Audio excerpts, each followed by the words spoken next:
Good guy. I want you to know that I want what's best for Oscar, and I want what's best for this family. I see a young man who's probably come from a good family. Your mom, you told me your mom worked hard. Your dad worked hard. You didn't always have everything, but it sounds to me like they did the best they could for you and your brother and your sister. Joshua Alan Swink was 41 years old, a husband, a father, the kind of man who worked hard and loved harder, the sort of presence that made the people around him feel like everything was going to be okay. On October 14th, 2023, he decided to sell his dirt bike. That's it. A routine transaction, the kind of thing millions of people do every single day without a second thought. What happened next was captured on Josh's own camera. And I need you to understand who he was before we watch what was taken from him. Because this isn't just a case file. This is a life that mattered. If you're new here, hit subscribe. This one's going to stay with you. You just try to come to my house with fake money and try to rob me? You play that game? I can give you a red money. You play that game? No, let me just go home. All right, then. Bro, I'm recording you right now. You're going on Facebook. Police are on right now. All right, bro. Why would you just hand me fake money like that? What was your deal? Where's your buddy at? Where's the truck that just dropped you? No, the truck came in here. I know that goddamn truck. That was my Uber, bro. That wasn't a goddamn Uber. That was an Uber, bro. That's not an Uber. Don't worry, I'm gonna get the tag number too, because you got counterfeit on you. Give me the bag. Give me the bag. Give me the bag. All right, bro. Move, bro. Give me the bag. You got here too? No, what's that jar in here? What? What's that jar of drugs in here? I don't got shit.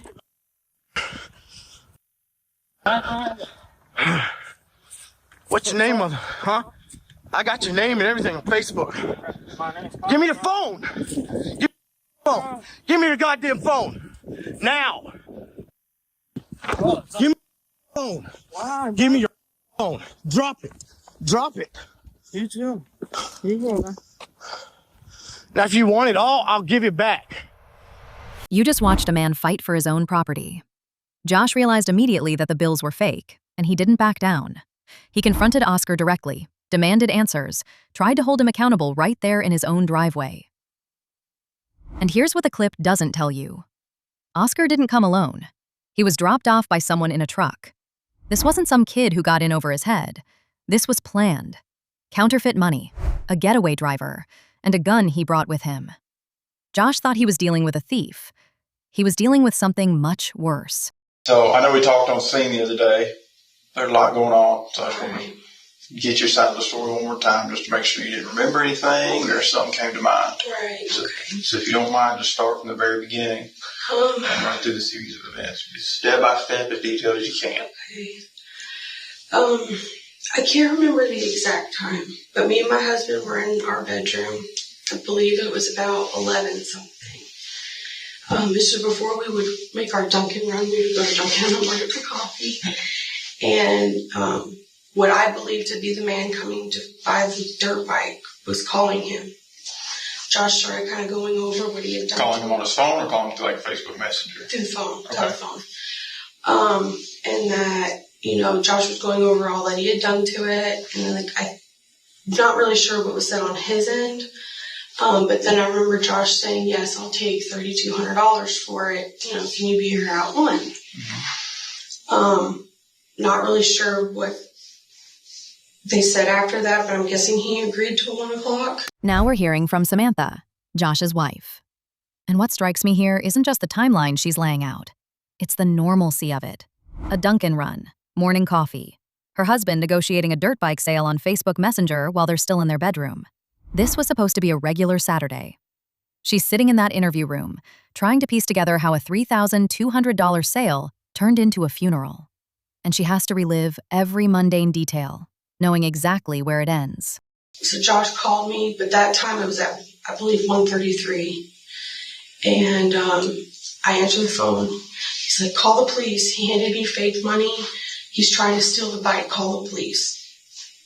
So he hung up on me. Is that exactly what he said? That's exactly what he said. And so I called 911 immediately. telling them the address. And on the phone with dispatch, I was even saying, my husband called me. I'm not exactly sure what's going on. He just told me someone's trying to steal a dirt bike. Yeah. But at that time, I walked outside to look to see if I saw anybody, and I didn't see anybody.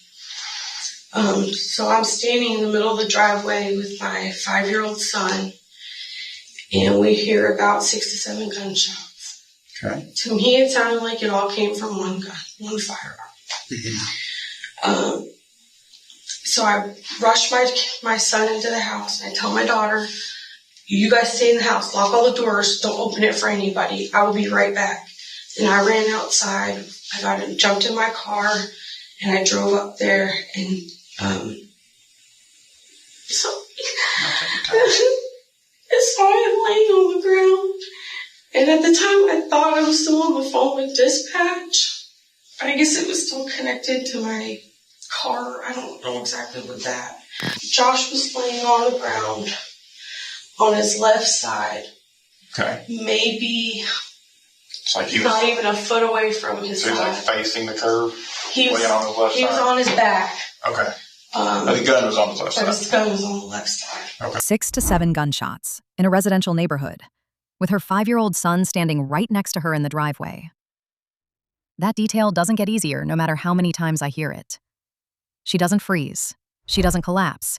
She tells her kids to lock the doors, and she drives toward the sound of gunfire to find her husband. That's not panic. That's a woman who already knows something is irreversibly wrong and is running toward it anyway. Josh was lying less than a foot from his own car when she found him.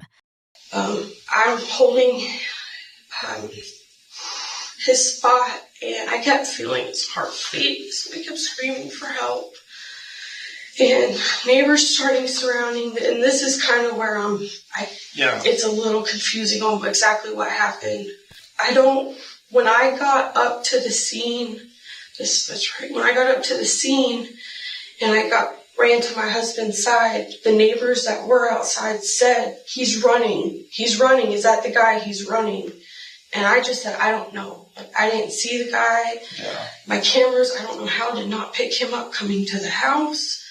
I literally never saw him until the mug shot was posted on Paulding County. She's holding the wound and feeling his heartbeat fade, while neighbors are screaming about which direction the shooter ran. That's the chaos of those first minutes. Nobody knows anything, and everybody's trying to help at once. What stands out here is how fast the community mobilized. Neighbors didn't scatter. They started tracking. They're pointing and yelling because they understand instinctively that every second matters. Samantha never even saw Oscar's face until his mugshot hit the Paulding County page. The man who killed her husband was a stranger to her until after he'd already destroyed her life. So how did you come to be up here? I was with my friend. He just told me to come around. Who was your friend? Miss Taylor. Dylan? And you said he is a black male? Yeah. He asked you to come with him? When did he ask you to come with him? Yesterday. He was talking to me outside my house. And he said he was trying to get a bike. And if I can go with him, he said. He was going to get a bike? Yeah. Like a bicycle? No, like a dirt bike. What kind of bike? Like a dirt bike. He was wanting to get a bike, and I said, so. And we went today, and he was talking to the guy, right? Dylan was? Yeah. Let's slow down for 1 second. How did you guys get up here? We come in Uber. You Ubered from Union City to here? Yeah. Do you remember the guy's name that had the bike for sale? Because my friend was trucking with him. Your friend was talking to him about the bike? Yeah. Dylan was talking to him about the bike? Yeah. On the phone, or were they texting? He called him on the phone when we get there. About the bike? Yeah. So you guys got there, around what time was it that you got there? It was like 1:30. 1:30? Yeah. What happened when you got there? he was talking to the guy, moved driver, and tested out. Dylan was talking to him? Yeah, you can see the bike and everything, but see the money and everything. Dylan. There's no Dylan. Police checked every angle and found zero evidence this person exists. What you're watching is a teenager build a scapegoat in real time because he can't admit he came to that house alone with counterfeit money and a loaded gun. The Uber records show 2 passengers arrived from Union City, Oscar and his actual accomplice, not Dylan. Oscar's betting everything on investigators being too lazy to verify a name he invented under fluorescent lights. That bet did not pay off. Describe this guy for me. What did he look like? He's like brown hair, very nice. Was it a white guy? Oh, the guy that had the bike? Yeah, he was a guy. White. Okay. How tall was he? Look like my height. Like 5'7", 5'7". Yeah. Skinny guy, medium guy, big guy? Yeah, like medium. Medium? He was probably like 35 years. 35 years old? Yeah. Was he nice? Yeah. So he said that you guys could see the bike if you had the money. Yeah. And then my friend has the book back. We take money, right? Now say that again? My friend. Your friend Dylan? Yeah, he has that book back with money and fake money too. And then he said the guy that was with the bike, he said, yeah, can I see the money coming and everything?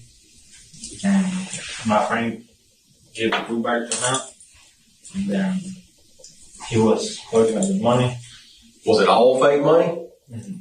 He had fake money and real money. Okay. But yeah, it was not a lot of fake money. And then when he was looking at the money, he used to say, this is fake, but right? And leave and he has that gun, right? And my friend has the other gun. Hang on one second. So the guy said, this is fake money? Yeah. He said, get out of my house? Yeah. Okay. How much fake money was in there? 5,000. Something like that. And fake money? Yeah. And he has like 2,000 in real money. So what happened then? Then we just got out of the house and the white guy just take the phone and he said, you got it over here. He stopped.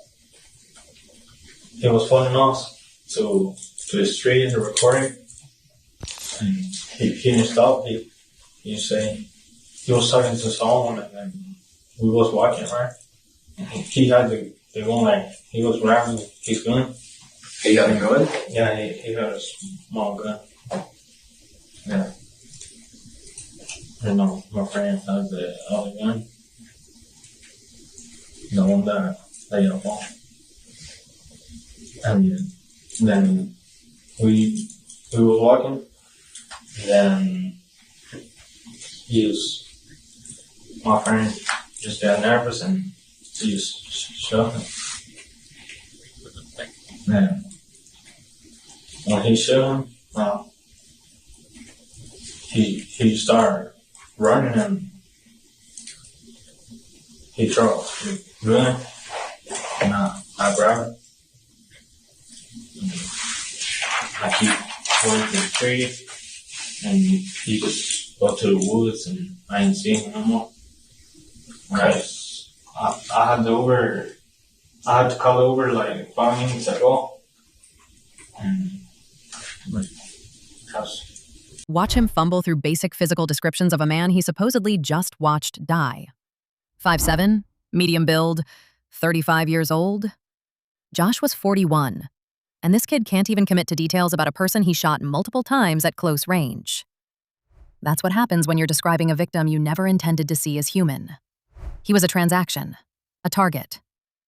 And now Oscar's scrambling to remember features he never bothered to notice because he walked into that house planning to leave with a bike and nothing else. Okay, so let's talk about Dylan for a minute. Yeah. What's Dylan's middle name, do you know? I don't know. He's known for that name of that. Okay, and you said that he is a black man? Yeah. How tall is he? Like 6. Yeah, it's like 6. 6 foot tall? Yeah. He's tall. What do you think he weighs? How much? He's skinny. Thin build? Okay. Thin build? Okay. So, any tattoos? He got tattoos on his back, no, on his arms and his face. Nothing like that. He's got tattoos all over him? No. Just on his back. Tattoo on his back? Yeah. Whose idea was it to bring the fake money in the bag? Whose bag is it? He told me it was his. His bag? He just told me that if I can go with him, you know, I know what he was going to do. No. So the gun that the deputies found with you was his gun that he used to shoot that guy? He just dropped it. What picked up. So when Dylan shot this guy, what made him shoot the guy? Tell us that story. Because he was walking with us, like recording. We was walking to the street, like he said, "Get the fuck out!" Yelling. He was recording like us, and he was like not shooting and everything. When we was like going in front of the guy, my friend just take up the gun and like turn around and just shoot him, and he just dropped the gun, and he started running. I picked up the gun and I ran too. Like I just I hide for a little bit, and then the Uber came and I get to Uber and yeah. What was Dylan wearing? It was a black shirt too. Black shirt? Yeah, he got white pants. Black Air Forces. Did he drop everything when he shot? No. He grabbed the bag with him, but he just dropped the gun. He kept the bag? Yeah, he kept the bag. Where do you think the bag is? I don't know. It's simple. Why would he drop the gun and keep the bag? I'm trying to figure that out. Why would he do that? More money at the bag. Yeah, like 2K. Yeah. If we've got people like all around there looking, like, where is the bag? You know? He just, when he just dropped the gun, he just started going to the woods. You didn't have the bag? No. And I just grabbed the gun on the floor and my phone, because the white guy had my phone. He's got your phone? He Did you get it back? Yeah, I get it back. The interrogators are leaning into classic psychological tactics now. They're not just asking who Dylan is, they're making Oscar build him. Middle name, height, tattoos, clothing. They know the more specific details Oscar invents, the harder it becomes to maintain the fiction. And here's the thing about family-focused interrogation strategy. It works because most people, even people who just killed someone, still want to believe they're fundamentally decent. Oscar's parents didn't raise him to shoot a father in his own driveway over a dirt bike. The detectives are banking on that gap between who he was raised to be and what he actually did. Let's talk, Oscar, because you seem like a really good guy, and I want you to know that I want what's best for Oscar, and I want what's best for this family. Yeah. So let me tell you, you're looking at about 40 years of experience here. If you put our time here together, you're looking at about 40 years of experience. Okay, we've been doing this a really long time, and I want to tell you what I see here. I see a young man who's probably come from a good family. Your mom, you told me your mom worked hard. Your dad worked hard. Didn't always have everything, but it sounds to me like they did the best they could for you and your brother and your sister. So tell me, Oscar, have you told us the truth about everything today? Look at me when you tell me that. Have you told me the truth about everything today? Yeah. You have? You're sure? Yeah. Okay. What I want, let me see your hand for a minute. Wait. Let me see your hand. Shake my hand. Yeah. Listen. I want you to know, Oscar, that there's video down there. I want you to know that we have video. Mm-hmm. I want you to think about things, okay? You seem like a young man who comes from a family who would want you to be successful. Yeah. But we know that you've made some mistakes today. Yeah. Okay? Would you agree with that? Would you agree with that? Would you agree with me on that? Mm-hmm. I want you to tell us what really happened down there. Okay? Tell us what happened, okay? That was my friend. Call back. That was true. That he was talking with him. Dylan was there? Yeah, he was there. You're sure? Yeah, because Video will show that. yeah.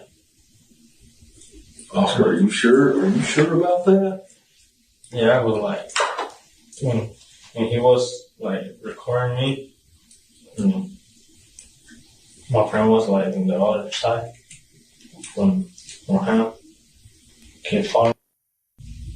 He shot me. Say that again for me.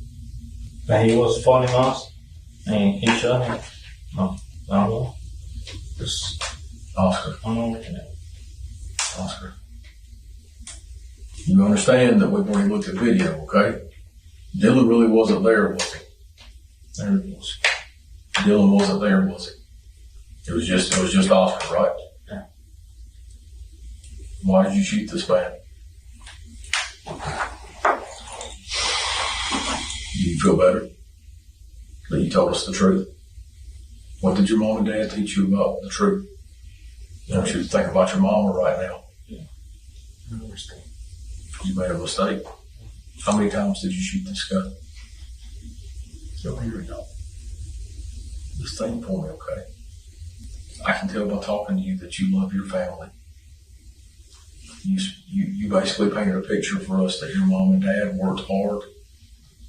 They come to a new country to feed you, to take care of you, to make sure that you have shoes on your feet. And so I can tell, Oscar, I want you to know that I can tell that you love your family and your family loves you. I can see that in you. And I know Linda can too.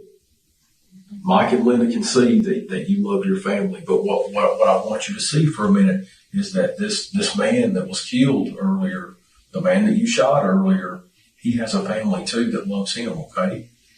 So I think that the right thing to do is just walk us through what happened, tell us what happened, and what happened step by step, okay?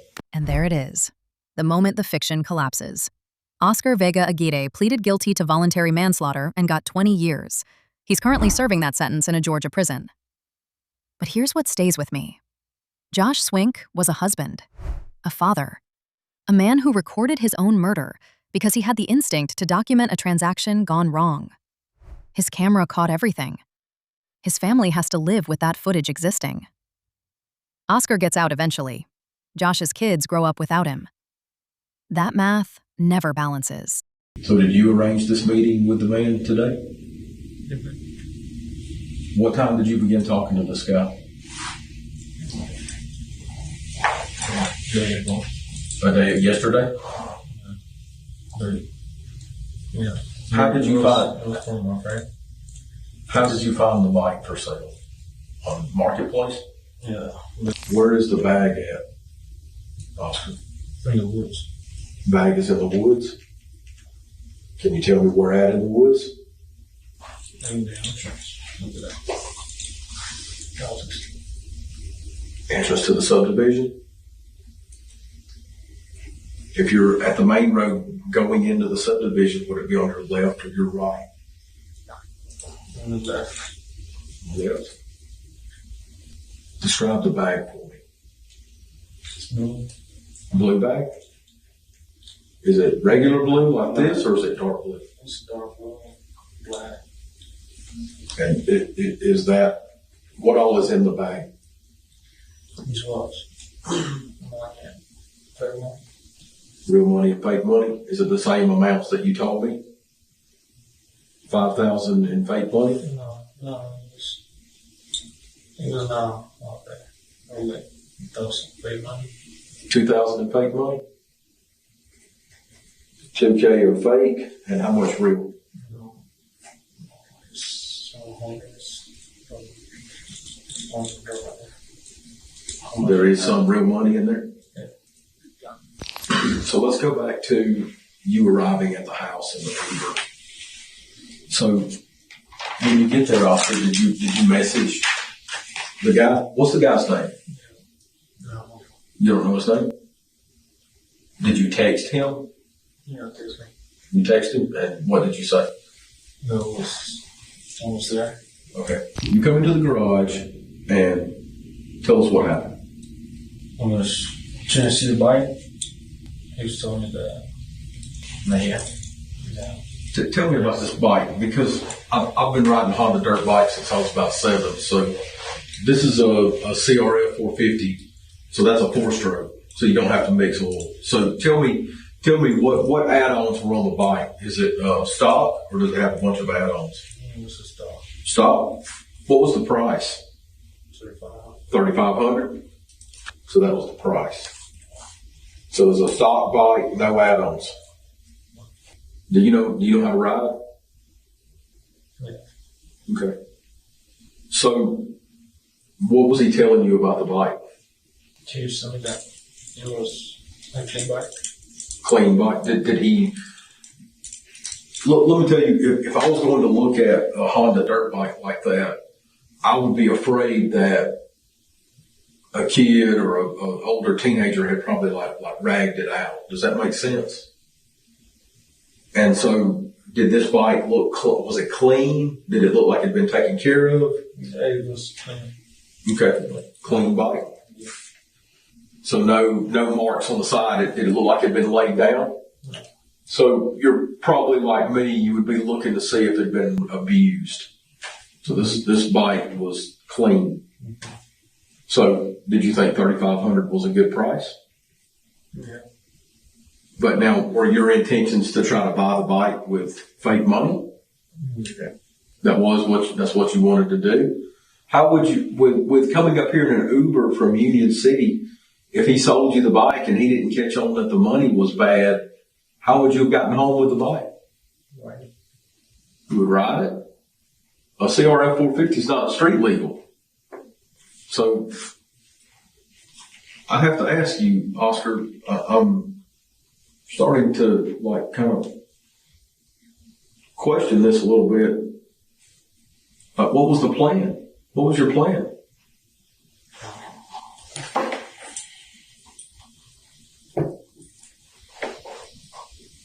So you don't know this guy. You don't know this guy, but Carlos told you to come and look at the bike. Is Carlos a friend to this guy? He's knew him. Like, He just knew the guy, just an acquaintance. yeah. But I'm just trying to understand who goes to buy a dirt bike with no way to get it home. So is there something more to this? No. So now the detective is asking him about dirt bikes, and Oscar says it looked clean. Stock, $3,500. Good deal. But here's the question that breaks his whole story open. How are you planning to get it home? He came from Union City in an Uber. A CRF 450 isn't street legal. You can't ride it back. You can't fit it in a rideshare. The detective knows this. Oscar knows this. The plan was never to buy the bike. The plan was to take it and disappear. The logistics don't lie, even when the suspect does. When he said it's clean and you looked at the bike, what did you do? I just left the bag in the garage. You handed him the bag like you were going to pay for it? Yeah. And I just put it back. Like it was from the bag. The bike. It was tearing off the bike, and then he just said, like, on the money. You got to look at the money? Mm-hmm. Okay. So, did he figure out the money was bad? Yeah. Where'd you get the money? Where'd you get the fake money from? You got the fake money from Carlos? Did Carlos send you up here to buy the bike? No. He just told me that I was a good bike for sale. But I wanted somebody for real, real money, but he said he's gonna fake money. He ain't gonna do nothing. He said that. So basically, Carlos told you it'd be easy to rip the guy off, like show him this fake money and just leave with the bike. But how are you going to leave with the bike? No, I gave him my bag. Like, I put it in the garage. Like, what were you going to do? Like, I just left the bag in the garage, and he said, "Yeah, you can ride it." And he did the side out. He offered to let you test drive it? Yeah. And he just was looking at the money. Mm-hmm. It was, he said, that was fake. Okay. And so, then what happened? And he just kept on. And then you had this gun on you? Where did you get this gun? What kind of gun is it? It's like, 92. Why did you pull your gun out? He was following me. He was following? Yeah. I don't know why. Okay. And he was good. Did you see him with a gun? Yeah. What color was it? It was like black and tan. It was like a small one. Like a smaller one. Where was the gun at when you saw it? He had it on his record. It was in his side? Yeah, it was inside, tucked inside his pants? On his left side? Yeah, right here, like, In his waistband? yeah, on his waist. Did he have it in his hand? Yeah, it was like grabbing it. So you pulled your gun? Where did you shoot him at first? I know it's hard to talk about, Oscar, but we need to talk about this. I just keep straight and turn around. And there you go. Just, How many times did you shoot? yeah. More than once? More than 5? Yeah. More than 8? No, remember, it was more than 5. Try to think for me. Try to estimate if you can. You're sure it was more than 5, though? Yeah. Did he drop? Did he have your phone? Like you told me earlier? Yeah. Did you go back and get your phone? Did you stand over him and shoot him again? Yeah. Oscar, tell me the truth. No. It's in your hand. When I just turn around, I just... Listen to me. This is very important. I need you to tell me the truth. Did you stand over him and shoot him again? Yeah. When I just got my phone, yeah, I think it. You did? You stood over him and shot him again? When you stood over him and shot him, where did you shoot him at? I think his chest. I don't know. Are you sure? You're sure? Or did you shoot him in the head? No. Like shot him there. So you're saying that after you took your phone back, you shot him in the chest? Yeah. When you stood over him, did you shoot him one time or more? One time? He just admitted to standing over Josh Swink and shooting him in the head. That's not self-defense. That's an execution. And notice how the detective had to pry it out of him piece by piece. First it was, the gun just went off. Then it was 4 or 5 shots. Then finally, the truth. He walked back and put one in his skull. This is what prosecutors would later argue demonstrated premeditation. Oscar brought counterfeit money and a loaded weapon to a transaction he never intended to complete honestly. The self-defense claim dies the moment you fire a final round into a man already on the ground. Why did you shoot him after you had already shot him? He was moving. He was moving? Were you mad at him? You weren't mad at him? Were you just upset? Why did you shoot him while you were standing over him? Because he was moving. What made you want to do that? Were you angry inside? No. Since I met you, I did not think about it. you acted without thinking? Is that what you're saying? Because he was moving. That's his answer. Not because I was scared or because I thought he had a weapon. Just, he was moving. A man you shot multiple times is still alive, and your response is to finish the job. The detective asks if he was angry, and Oscar says no. He says he just acted without thinking. But here's the thing. You don't walk back to someone you've already shot and fire again without thinking. That's a decision. That's the moment prosecutors pointed to when they argued this was never about self-defense. Oscar's story keeps collapsing under the weight of his own words. You got to help me out, partner, with the bag. Where's the bag? The bag? Yeah, the bag with the money. Where is it? I was thrown in the woods. You threw it in the woods? Do you think it's stuck up in a tree?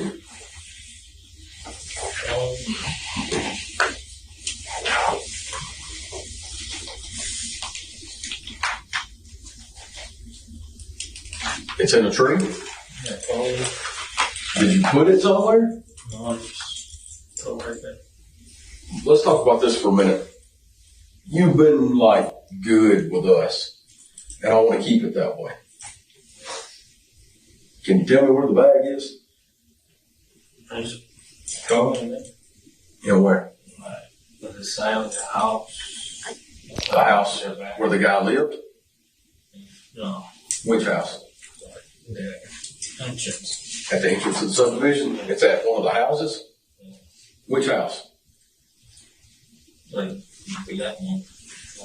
Like you're going in from the main road? The first one on the left? Where's it at? It's behind that house? Help me out here. Where at behind the house? The little, it's like in the corner of the house. Is it under a porch? Yeah. It's under a porch? You threw it under a porch? The first house on the left. Let's go check that real quick. Under the back porch? Are you sure? Yes. You're 100% sure?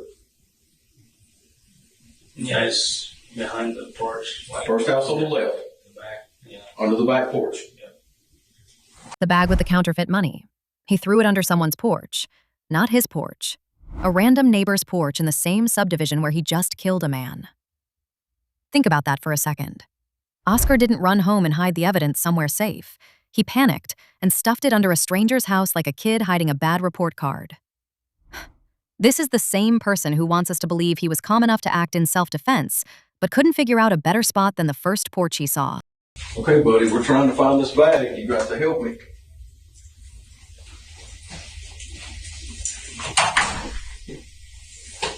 Where's the bag? It's in the back porch. Is it above the porch or under the porch? Under the porch. It's under the porch? First house on the left. You sure? Yeah. Because they're back there looking for it right now. Are they going to find it? Yeah. Is this a backpack? It's like a shoulder, kind of like an over-the-shoulder type bag?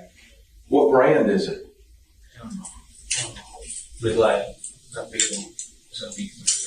No, what's that now? It's a big one. It's a big backpack? Does it have the two straps on it? Just one? Big backpack? It's blue? It's blue, black, white. Blue, black, white? You don't know what brand? It's not like Adidas or Nike or nothing like that? It's other. What's that? It's other type of. And are you sure that we're at the right house? If you're coming in from the main road. Yeah, it's like the road from. Coming into the subdivision. Yeah, like from. The first house on the left or the first house on the right?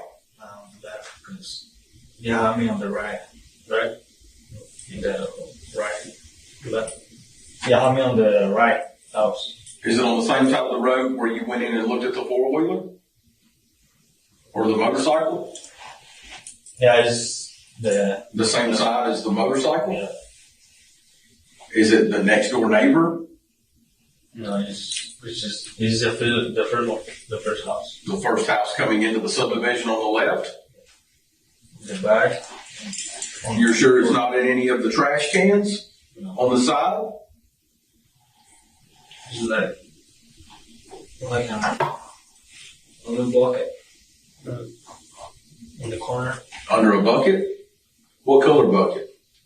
They don't see it like in the corner of the porch. It's at the corner of the porch under a bucket? It's in the bucket. It's in the bucket? But you can't remember what is the bucket plastic? Is it like a 5-gallon bucket? No, they can see it. It's just those two buckets. Back corner? And you put it in the bucket? Yeah. Say that again? Yeah, You threw it in there? Did you put something over it? There's two buckets together? What color are they? They're black. Two black buckets? And you put the bag in one of them? But there's nothing on top of it? And you're sure it's that first house? And then is that where you waited on the car to pick you up? Yeah, because the car left from the road and he picked up from the house. And just walked to the car. I'm crossing the other street. Okay. So you're telling me the truth about the bag? Yeah, I got it. You got it? Yeah. Okay. Thank you. You want another ice cream sandwich? Yeah. Okay. 2 black buckets. That's what the entire investigation hinges on now. Watch how many times the detective has to walk him through basic directions. Left or right, blue or black, backpack or shoulder bag. This is someone who planned a robbery and brought a loaded weapon, but can't remember which side of a street he was on 10 hours ago. The counterfeit cash in that bag is the linchpin. It proves premeditation. It proves Oscar never intended to pay for anything. And he's sitting there earning ice cream sandwiches while cops dig through a stranger's trash, trying to verify a story that changes every 30 seconds. I did want to ask you about Carlos. I want to go back to Carlos. Because he knows this guy. How does he know him? He was told me that he had bikes. He said what? He was told me that he had bikes. Did he buy a bike from him before, or he just told you he had bikes? Yeah. Did he show you the list on Marketplace, or did you find it by yourself? Yeah, he showed me. He told me he's very good. He showed you his page? Yeah, he showed me. Okay. So were you with Carlos yesterday? No. You weren't with Carlos Like yesterday. How did he show you? like a week ago when he was in my house. He was doing a cookout Are you related to him? I don't see him that much because he be working with other states. But I don't really know where he works at. You don't know where he works at? No. But you invite him over for a cookout? Yeah. Did you tell us earlier that Carlos gave you the fake money? No. You didn't tell us that earlier? Who did you get the fake money from?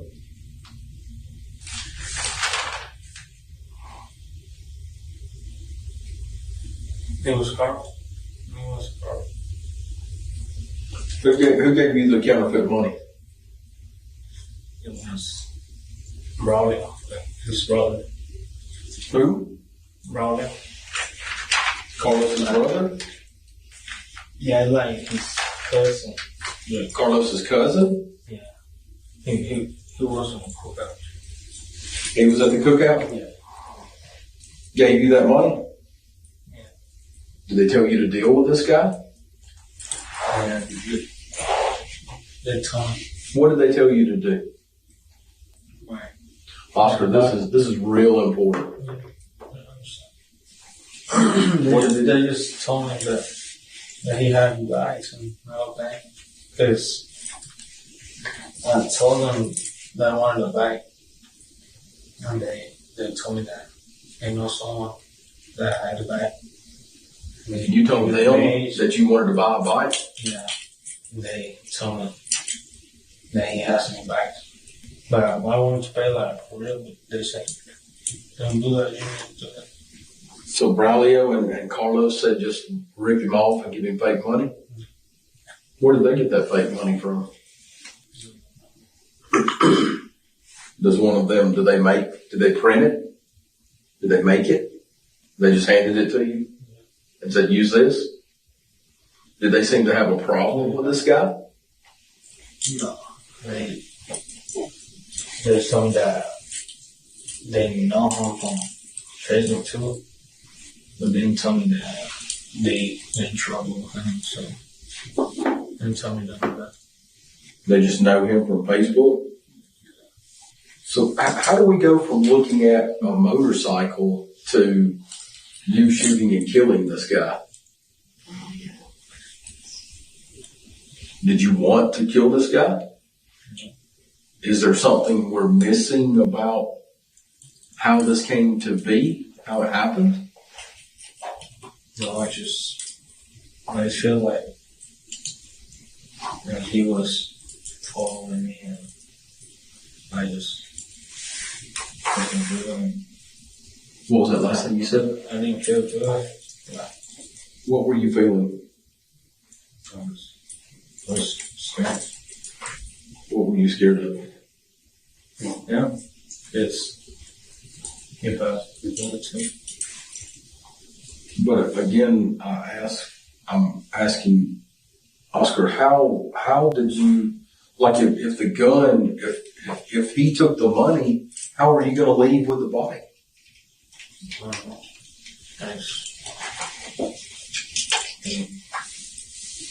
Carlos, Braulio, Raleigh, Carlos's cousin.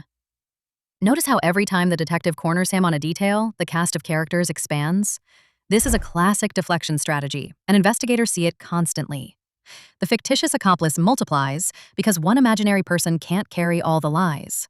What's telling is how quickly Oscar pivots when pressed on who gave him the counterfeit bills. First it's Carlos, then it's not Carlos, then it's Raleigh at a cookout. The detective asks a direct question, and suddenly there's a whole family reunion of scapegoats, none of whom can be verified, none of whom showed up in any Uber records or surveillance footage. Oscar brought that fake money himself. He brought that gun himself. And now he's building an entire neighborhood of ghosts to hide behind. I'll go somewhere else and wait and call a friend. Figure out something. Who are you going to call? Carlos? You're going to call Carlos? No. Call me another friend that has drugs. So Carlos told you about this guy, told you about how to do the fake money, and then he didn't finish out anything. She had nothing to do with the rest of it. No, he too. It was just me. This up.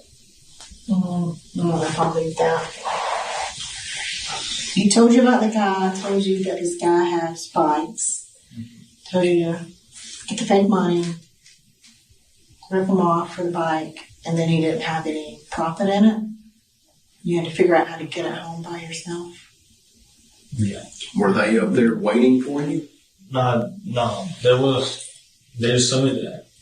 The guy has good bikes, but it was like a week ago. Right, I didn't tell them nothing, but I was calling with him. I didn't tell that I was with him and none of that. Just I came in an Uber, and I probably was one. They didn't invite for myself. I ride out. But I hear you, Oscar, but there's just trade with us for a minute. There's something, we're missing something. We're missing something. What are we missing? Help us understand what went on. No.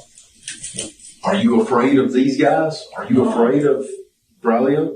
No. Are you afraid of Carlos? I just know Hmm. them. I'm good on them. But Did any of these people have a problem with this guy? no. They just told me that they had good bikes and all that. Then he got a truck, so I had to call another friend or someone to pick me up. Had you already talked to that friend and told him you might need him? No, not at all. I just came on myself. So what were you going to do, Oscar? Well, I was thinking, right out to my house. But which way would you go?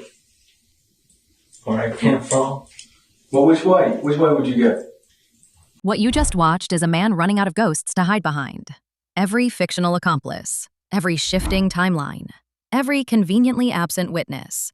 It all collapses the moment investigators do their job. Oscar Vega-Aguirre walked into that interrogation room thinking he could no child left behind his way out of a murder charge. He couldn't. The Uber records didn't lie.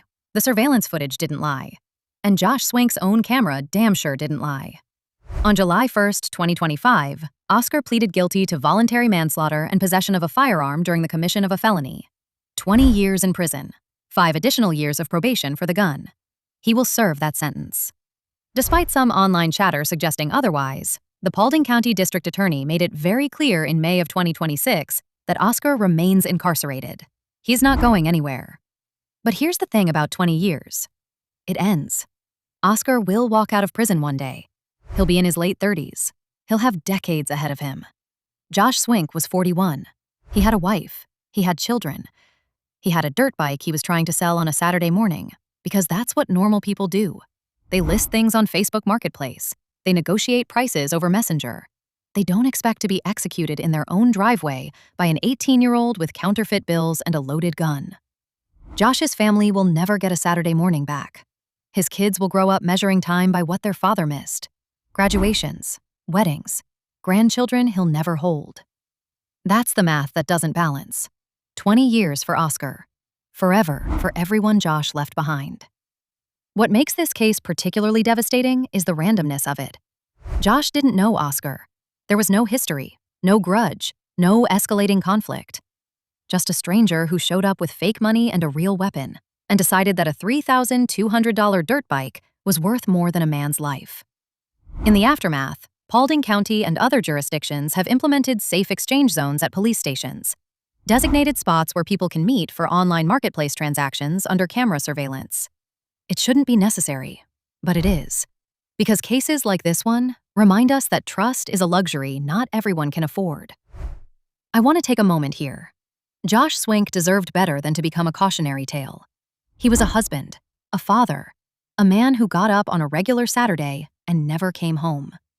His family has shown extraordinary strength throughout this process, and they deserve our respect, not our pity, our respect. The justice system did what it could. Oscar is behind bars. The evidence was overwhelming. The confession was documented. But justice is a strange word when you're burying someone who should still be alive. It's closure without healing, resolution without restoration.